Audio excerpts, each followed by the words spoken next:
Get rid of those Monday blues. 67 as you're waking up in Bryan, 73 in Waco, Killeen, 74 right now in Temple. And I'm noticing a lot cooler conditions expected later in the week, thanks in part to this cold front sitting up near the Texas Panhandle, and same with central Oklahoma. Now, just ahead of it is what we call an outflow boundary. That's where you start to see some very strong winds popping up, some decently strong showers and thunderstorms. Now, most of this is staying well to the northwest. Comanche, Brownwood is starting to see a little bit of lightning out there as you start off your morning, and we're just getting left with a bit more of that cloud cover. Most of this rain is not expected to push as far east as the I-35 corridor, unfortunately, because we could really use some rain. Look at this. Here's the drought monitor released last week.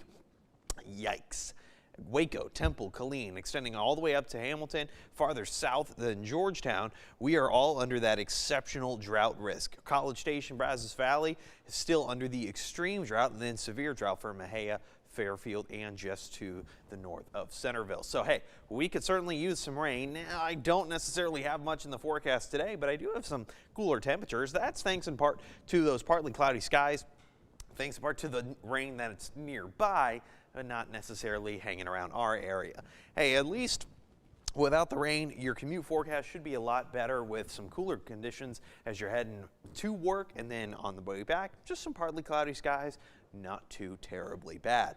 By tonight, well, I started to introduce those rain chances back once again. Mostly cloudy skies. Hey, we're still cooling down to about 71 degrees, so I'm not going to complain about that whatsoever. All right, east-southeasterly winds about 10 miles an hour. Winds are going to stay relatively calm. Here are those rain chances as you push your way into the tonight, and really by late tonight, we're talking around 9 o'clock or so. Again, Stephenville, Comanche, Brownwood, probably seeing some of those stronger chances for some showers and thunderstorms, extending as far east as Gatesville, maybe even Lampasas, and then that's about it. It begins to kind of fizzle out and fall apart. We're all left with a little bit of those mostly cloudy skies, slight rain chances again out to our far westernmost counties. Then we start to see some slight chances coming in by the overnight Tuesday into early Wednesday morning. This becomes a little bit more widespread, going for Waco, Temple, and Killeen, even down to the Brazos Valley by Wednesday morning. Wednesday afternoon, it starts to fizzle out once again.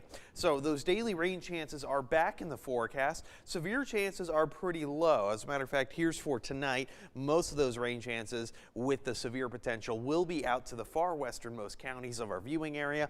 Marginal risk means some small hail and maybe some strong winds are certainly going to be possible.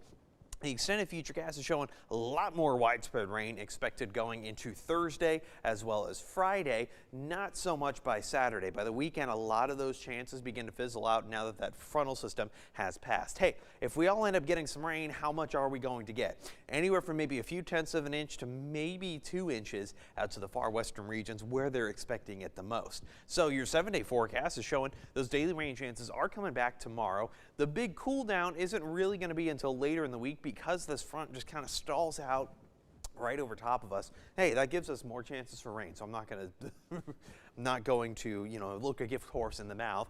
Nonetheless, though, look at that. Friday, Saturday, Sunday. I got low 90s for the Brazos Valley, upper 80s for the highs in central Texas.